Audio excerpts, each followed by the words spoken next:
It is BBC Radio Nottingham with Dean Jackson taking you through. Now, this is a sound nobody wants to hear. The fire engine is on the way. You're in a bad situation. But what about the men and women who serve? May the 4th is Firefighters Memorial Day, and at midday, station forecourts fell silent for just 1 minute to remember those who've lost their lives around the world in the course of carrying out their duties. We sent our reporter, Lauren McGunn, to the London Road fire station to speak to an old hand and a more newly qualified firefighter to see why the day is important to them. Parade, stand it is. My name's Andrew Davis. I'm a crew manager at London Road. I'm Tom Copestake. I'm a firefighter at London Road. So why do you think this Memorial Day is so important? It's our opportunity to pay respect to the over 2,300 people, firefighters across the world that have given their lives in duty. So 4th of May is just a way that we can show a token of our appreciation. I think we're quite fortunate in England to not have lost any firefighters in the recent years, but it doesn't mean that the job's any less dangerous. It's important to respect the people who have given their lives for it.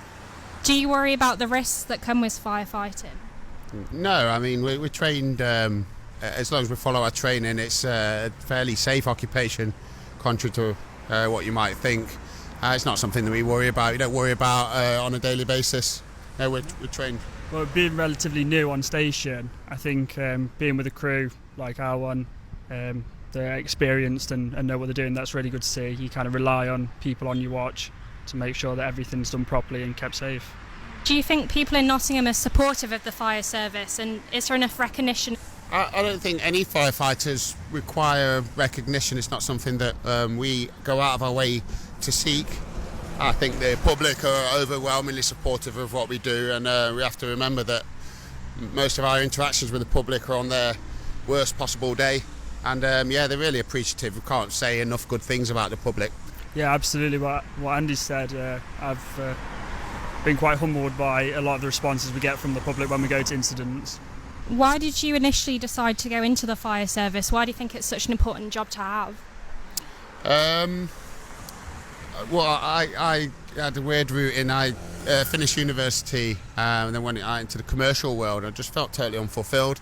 So I actually sought out an occupation that fit what I wanted to do, and this job ticked all the boxes. You do a variety of things. It's a professional job, like we just talked about before. It's a really rewarding and worthwhile, and you feel like you're actually making a positive change to your local community, which is a lovely thing to do. Yeah, I started with the on-call process over in Derbyshire, and I think quickly realised that it's just an amazing job. You get to help people, like Andy said, on the worst day, and there's no better feeling than that. BBC Radio Nottingham's Lauren McGunn reporting on May the 4th, the Firefighters Memorial Day, and that silence at midday on the station forecourts across Nottinghamshire. It's BBC